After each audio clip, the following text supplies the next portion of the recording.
The train arrived in Caldwell County on a Tuesday morning, and the town turned out to watch. Not out of warmth exactly, out of curiosity, the particular kind that runs through a small place when something unusual is expected to happen. Word had spread the way it always does in cattle country, quietly, completely, and with considerable embellishment. A wealthy rancher had sent east for a bride. Not any bride, a refined one, educated, raised in a proper household. A woman, the gossip insisted, who could pour tea without spilling and recite poetry without stumbling, and make a man look accomplished simply by standing beside him. The rancher himself stood at the depot with his hat in his hands and his expression carefully composed into something that was not quite welcome and not quite warning. He was a tall man, broad-shouldered, built by 20 years of hard work and hardened by 10 of disappointment. His ranch, the largest in the county, had been struggling in ways he had not yet admitted to anyone, least of all himself. He needed this marriage to look like a success. He needed her to look like a success. He had written to the agency with very specific requirements: presentable, gracious, accustomed to social expectations. He had described, in careful language, that he required a woman suited to the management of a household of standing, one who would receive guests properly and reflect well on the ranch's reputation. He had not written that he wanted a woman who would stay out of his business. He hadn't thought he needed to. The train exhaled a long breath of steam, and she stepped down onto the platform. The town saw the dress first: deep burgundy wool, trimmed at the collar and cuffs with something that caught the morning light. A hat that had been made by someone who understood what hats were for. She carried a single trunk and a small leather case, and she moved through the steam without hurrying, as though the platform had been placed there for her convenience. She was beautiful. That much even her detractors admitted later, in the reluctant way that people admit things they would rather not. But there was something in the way she looked at the town that unsettled several of its residents. She did not look impressed. She did not look nervous. She looked, if anything, like a woman reading a situation she had read many times before and finding it more or less what she had expected. She met his gaze across the platform and held it for exactly 2 seconds before looking away. Not in submission, but in assessment. The rancher, who was accustomed to men looking away from him, noticed the distinction. He told himself she was exactly what he had ordered. He shook her hand, rather than offering his arm. She accepted this without comment. The wedding was held the following morning, quick and plain as a deed transfer. The minister said the words. They signed the register. The town watched, and everyone agreed. She would make a very handsome addition to his parlor. The house was large by frontier standards. 2 full stories, a wide porch that faced the morning light, and enough rooms to suggest ambition, if not comfort. She walked through it that first evening with the quiet attention of a woman inventorying a property she had just acquired, which was, in a precise legal sense, exactly what she had done. The parlor held a settee the color of dried mustard and a piano no one had played in years. The kitchen was functional but joyless.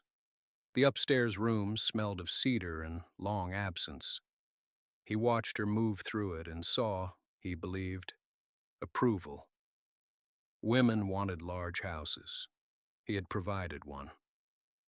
The matter, in his estimation, was largely settled. She said nothing that evening worth noting. She asked where the linens were kept. She asked whether the well was dug or fed by a spring. She looked out the window toward the far barn for a long moment before closing the curtain against the dark. He interpreted this silence as adjustment. It was, in fact, observation. She was up before dawn. This alone would have surprised him had he been awake to witness it. But the ranch hand who came in early to check the water trough was the first to see her, and he very nearly dropped his lantern when he did. She was kneeling in the mud beside the dairy pen, not standing at a distance with a handkerchief pressed to her nose, as women of her apparent station were understood to behave.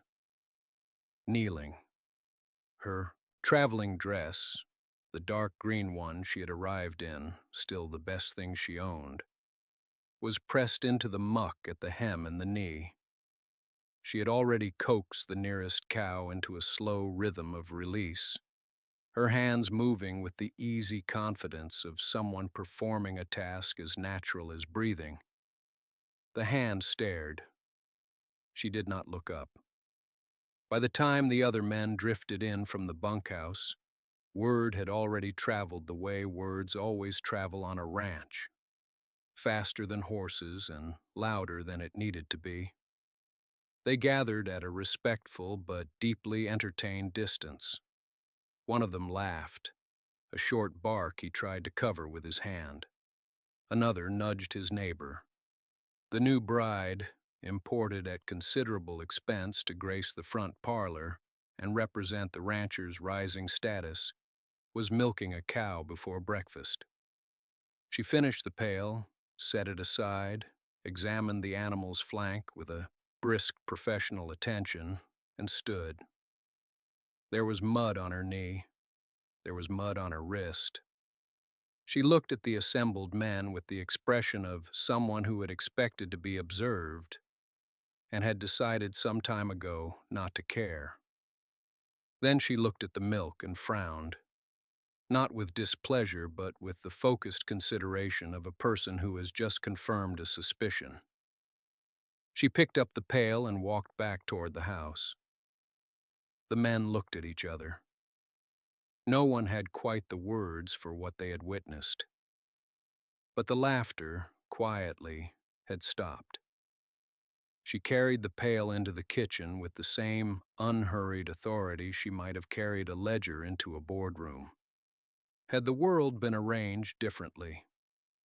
The cook, a broad woman of few words and considerable opinion, watched her set it on the work table and lean over it with a critical eye. The milk was thin. Not catastrophically so, but thin enough to matter to someone who knew what good milk looked like.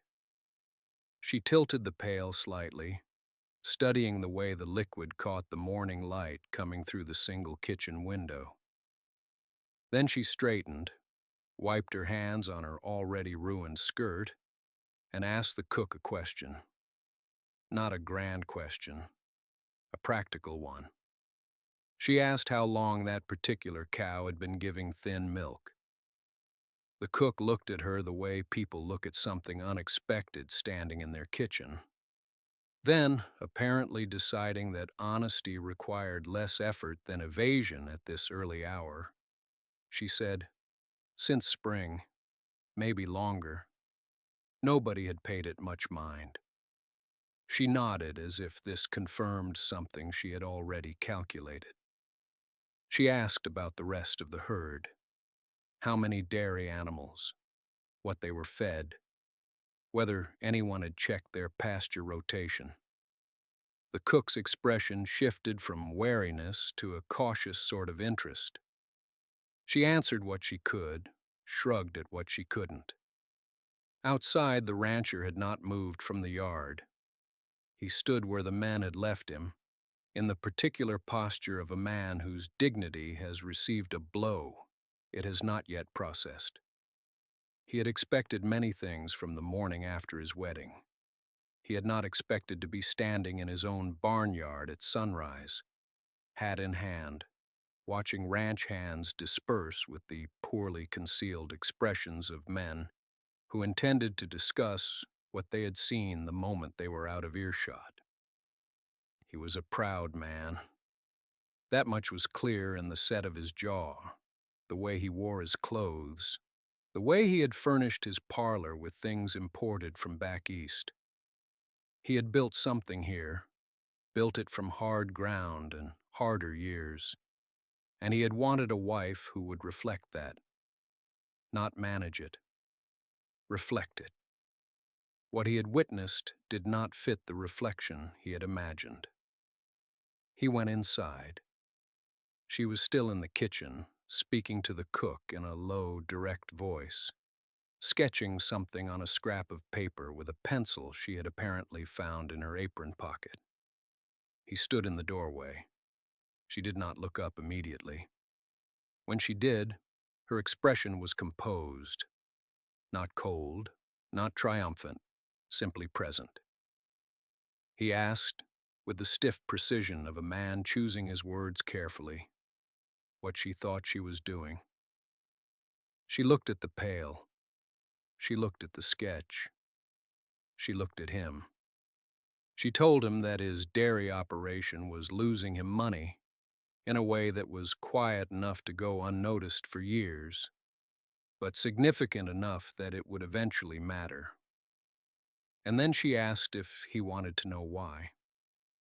He did not answer immediately. That was, in itself, a kind of answer. A man who intended to dismiss her would have dismissed her already. A man who was entirely certain of his position would not have paused.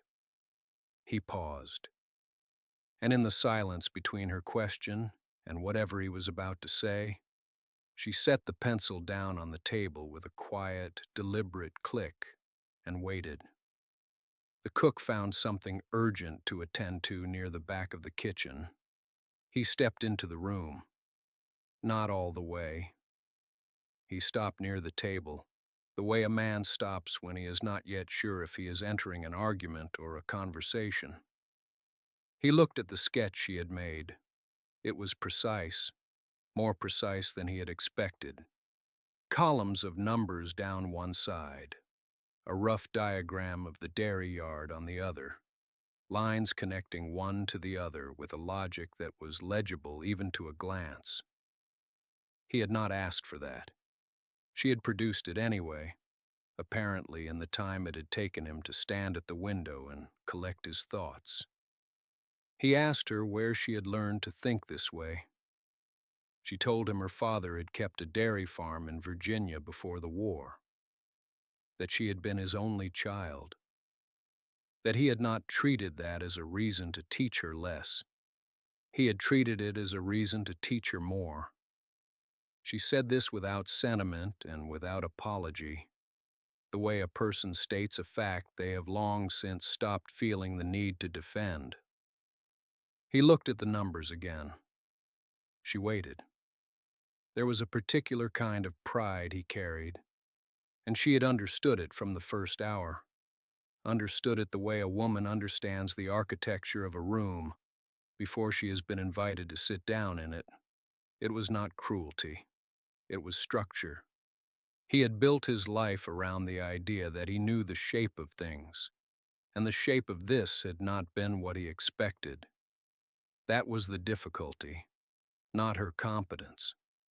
Her existence inside a frame he had already decided on. She did not press him. She did not fill the silence with reassurance or retreat. She simply remained where she was, composed, direct, her ruined dress still carrying the evidence of the morning, and she let him work through whatever it was he needed to work through. Finally, he pulled out the chair across from her and sat down. He did not say she was right. He did not say she was welcome. He picked up the sketch, studied it for a long moment, and then set it back down between them on the table like a document to be considered rather than dismissed. He asked her what she meant about the feed ratios. It was not an apology. It was not warmth. But it was the first question he had ever asked her that was not about what she was wearing or how she had traveled, or whether the journey had been comfortable. It was, she thought, a beginning of a different kind. She answered the question about feed ratios carefully, not with the eagerness of someone trying to impress, but with the measured clarity of someone who had carried this knowledge for years and was accustomed to being the only one in the room who held it. She told him that what his herd was being given was adequate for beef cattle, sufficient for weight. But dairy cows were not beef cattle in any meaningful sense, and what sustained one would slowly diminish the other. The fat content of the milk, the butterfat yield, the richness that made cream worth selling, all of it depended on what the animal consumed in the months prior, not just the week of production. His cows were giving thin milk because they had been fed like animals meant for slaughter, rather than animals meant for yield. It was not neglect, exactly. It was the wrong knowledge applied with confidence. He was quiet through all of it. He did not interrupt. That, too, she noted. When she finished, he looked at the sketch again. The layout she had drawn was simple. A rotation of grazing pasture, a separation of the younger cows from the older milkers, a different ratio of hay to grain that she could calculate once she knew the weight of his stock. She had also marked a small structure she had noticed on the east side of the barn, currently used for storage. She had suggested it could become a cooling room if the walls were properly insulated and a water channel could be run through it from the creek she had seen on her arrival. He asked about the cooling room. His voice had shifted, not warmer, exactly, but more precise, less guarded in its precision. She explained that cream spoiled not because of carelessness, but because of temperature. A proper cooling room extended the window between harvest and sale, which extended her ability to reach markets farther than the immediate town. She was not thinking about selling milk by the pail to neighbors. She was thinking about creamery contracts, about restaurants in the growing rail towns, about a supply that was consistent enough to be worth depending on. He set the sketch down once more, and this time he did not pick it up again. He laced his fingers together on the table and looked at her with an expression she had not seen from him before. Not displeasure, not assessment, not the particular brand of polite indifference he had offered her since her arrival. It was something closer to consideration. He said that he had not budgeted for the kind of changes she was describing. She said she understood that. She said she was not asking him to commit to anything this morning. She was asking him to stop dismissing what she had said before she had finished saying it. There was a pause long enough that she heard the fire settle in the stove. He did not agree with her, but he did not stand to leave either. He reached across the table and moved the sketch slightly toward himself, as though placing it within his portion of the conversation rather than returning it to hers. That small gesture, the sketch moved toward him, not returned to her, was not agreement. She knew that. But it was not dismissal either, and in a household where dismissal had been the default currency, she recognized its absence the way a traveler recognizes a change in wind. She did not press him further that morning. She had learned, in the week since her arrival, that pressing a proud man before he had finished thinking was the surest way to make him stop thinking altogether and simply harden. So she rose from the table, cleared her cup, and went about the rest of the day with the steady patience of a woman who had learned to plant things in stony ground. But she kept her eyes open. She had already, without announcement, begun speaking to the two ranch hands who were most often assigned near the barn, not with instructions, not with the imperious air of a woman testing her authority. She asked them questions, simple, practical ones. How long had those particular cows been on the property? Whether the pasture behind the creek had ever been used in summer, what they did with the way when she had not been there to redirect it. They answered, cautiously at first, then more directly, because her questions were genuine and because she listened to the answers without correcting them. That was rarer than they expected in someone from the house. By the end of that week, she had a clearer picture of what the property actually held, as opposed to what the ledger claimed it held. The difference was not dramatic, but it was instructive. There was more capacity here than her husband had accounted for. And the losses, the small, daily losses of time and yield and spoilage, came not from absence of resources, but from absence of method. She wrote none of this down where it could be found and misread as an accusation. Instead, she kept a second set of observations in a small leather notebook she had brought with her from home, tucked beneath the folded wool of her winter coat in the cedar chest at the foot of the bed. On Thursday evening, she came to supper with a single addition to the sketch he had kept. She placed it beside his plate without comment. It was a small notation, a proposed modification to how the cooling process was being handled that would extend the shelf life of the cream by a day, perhaps two, which in the summer heat was the difference between a product worth selling and one that was not. He looked at it. He did not speak immediately. She served the bread. By the time he did speak, it was not about the notation specifically. He asked, in a tone he seemed to be deliberately keeping level, where she had learned to read cattle the way she did, because he said it was not something women typically came to a marriage carrying. She looked at him across the table, and something in her expression shifted just slightly. She said that was a fair question, and she said she would answer it. Her father, she told him, had not been a wealthy man in the way that the word was commonly understood. He had owned no great house, no sprawling acreage, no cattle by the hundred. What he had owned was a small dairy operation in the hill country of central Pennsylvania, a modest affair by most measures, but run with a precision and a pride that had impressed every buyer who ever came to his gate. He had believed that a dairy was not merely a business, it was a science, and he had taught her accordingly. She had been his only student. Her mother had died when she was young enough that the kitchen became her classroom, and the barn became her library, and her father had seen no reason to change that arrangement simply because propriety suggested he should.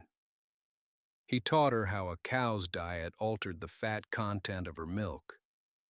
He taught her how temperature affected fermentation, how humidity affected aging, how the smallest shift in the morning routine could produce ripple effects felt 3 weeks later in a wheel of pressed cheese. He taught her to observe first and conclude second, and never to mistake confidence for knowledge, because the two were entirely different instruments.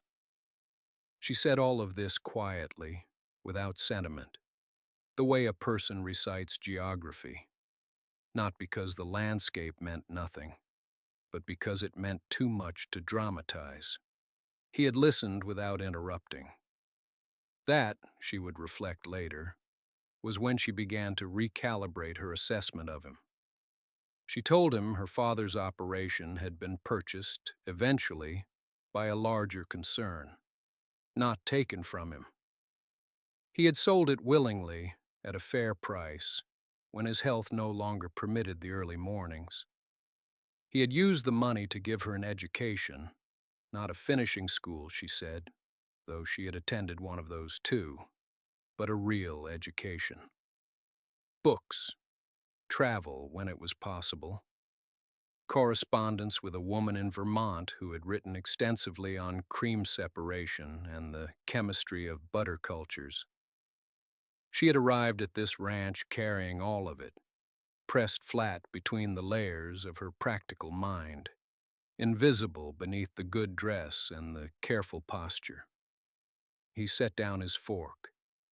He asked her, in a voice she had not heard from him before, quieter, and without the management in it that usually shaped his speech, whether she had known what she was coming to when she agreed to this arrangement, whether she had known about the dairy's condition before she arrived. She considered the question honestly. She told him she had not known the specifics. She had known it was a ranch. She had known it was struggling in ways the advertisement had not named plainly. And she had thought, not hoped, she was careful to say, but thought, that if there were cattle, she might find something useful to do with them. He was quiet for a long moment. Outside, the evening had come down over the valley in long purple shadows, and the supper had gone entirely cold between them, and neither of them had noticed. He asked her one more question that evening, and it was the one that mattered most, though neither of them understood that fully at the time. He asked her what she had expected of him. She looked at him across the cold supper, across the careful distance that had existed between them since the morning she arrived, and she answered him with the same deliberate honesty she had offered everything else. She said she had expected to be managed. She had expected instructions about which room she was permitted to use for receiving callers, and which dress was appropriate for Sunday, and how loudly she was allowed to voice an opinion before it became an inconvenience. She said she had expected to be useful in the way a piece of furniture could be useful, present, handsome, correctly placed, and otherwise silent.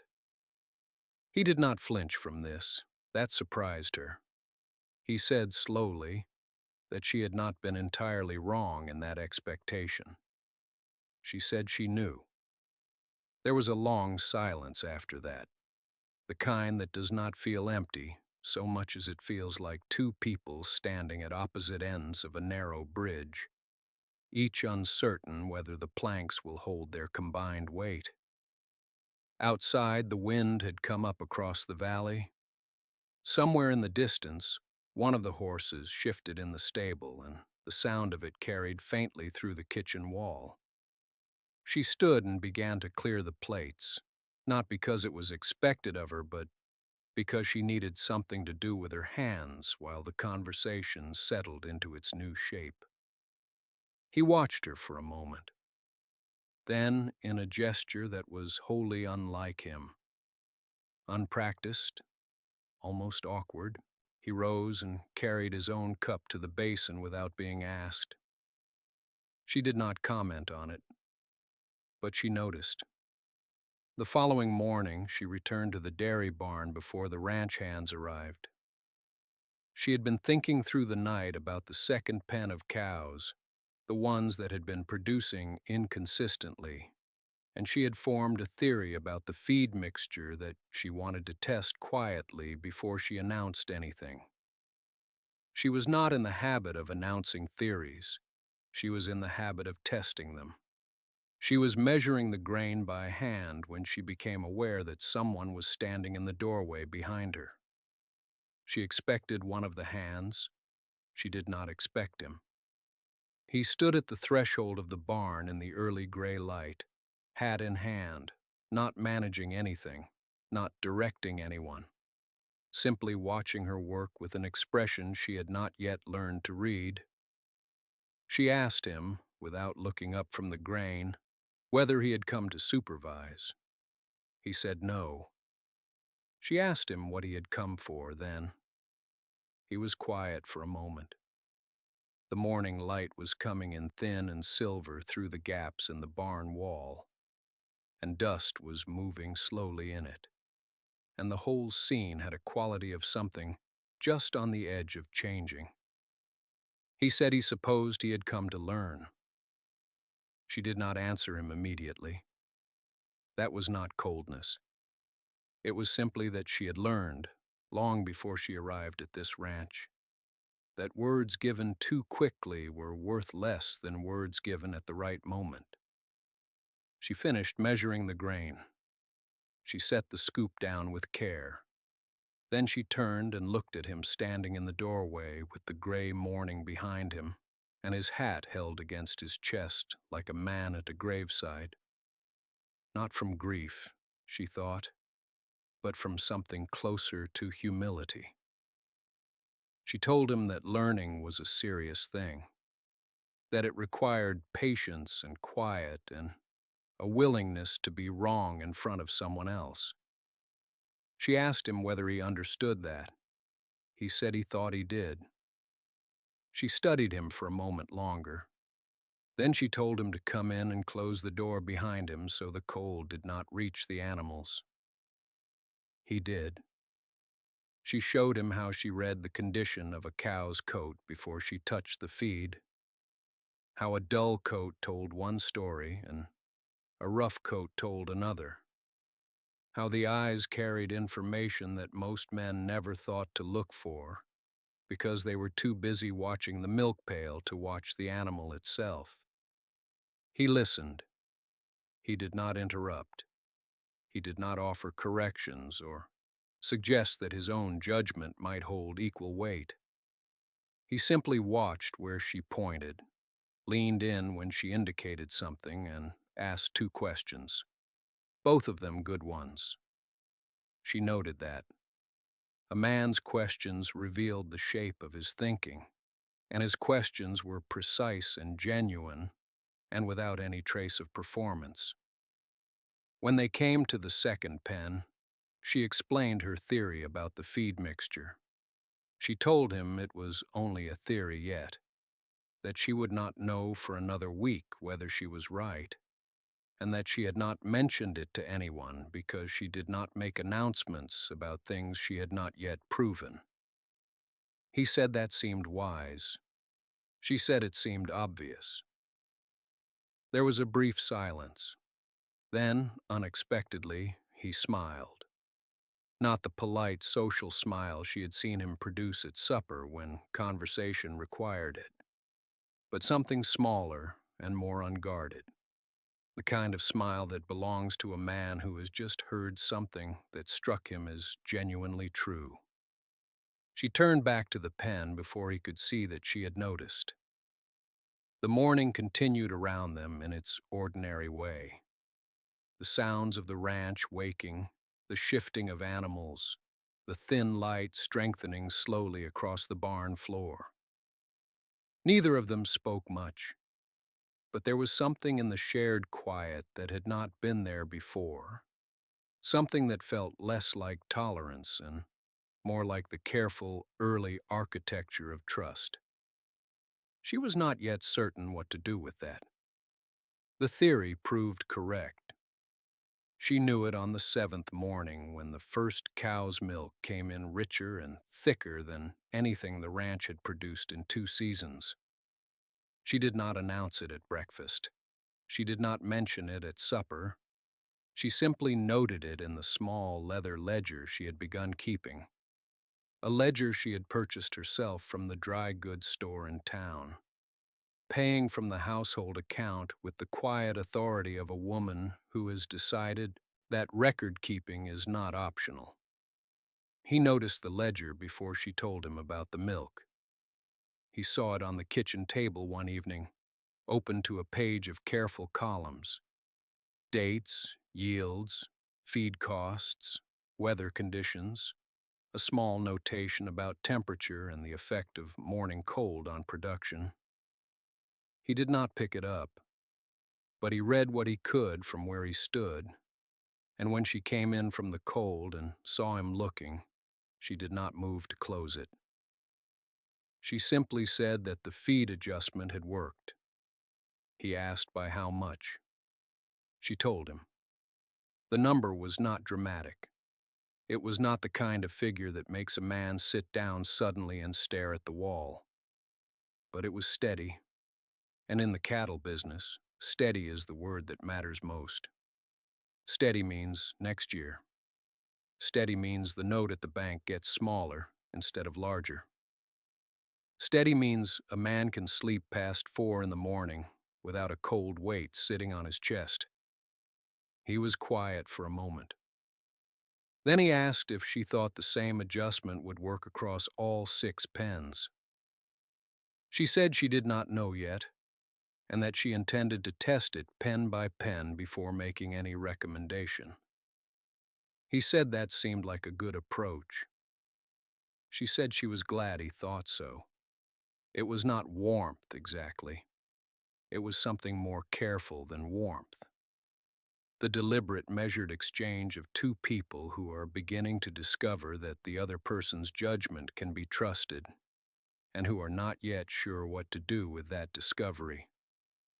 There is a particular kind of restraint that develops between two proud people when pride begins to soften. It does not announce itself. It simply starts to change the texture of ordinary moments. The way a question is asked, the way an answer is received, the way silence between two people stops feeling like distance and starts feeling like something shared. She closed the ledger and put the kettle on. He sat down at the table without being asked, which was something he had not done before. Outside, the evening was settling over the ranch in its vast and indifferent way. The sky going dark at the edges, the last light pulling slowly off the barn roof. Neither of them was watching it. But both of them, without saying so, knew that something in the house had shifted. The shift did not happen all at once. That was the thing about changes between two proud people. They arrived quietly, in increments so small that neither party could point to the exact moment and say, "There." It was there that everything turned. What she noticed first was the questions. He had always been a man who issued statements. The ranch hands knew his voice as a voice that gave direction, made assessments, settled things. He did not ask because asking had always seemed to him a form of admission, an acknowledgement that someone else might know something he did not. But something in the way she had handled the ledger, the way she had spoken plainly and without performance, had apparently unsettled that old habit of his. Because now he was asking. He asked about the rotation schedule for the grazing fields. He asked about the cream yield difference between the two newer cows and the older stock. He asked, with what she recognized as considerable effort, whether she thought the fencing on the north pasture was worth repairing before winter. She answered each question carefully and without triumph. She understood that triumph would have cost her more than it was worth. This was not the moment for proving anything.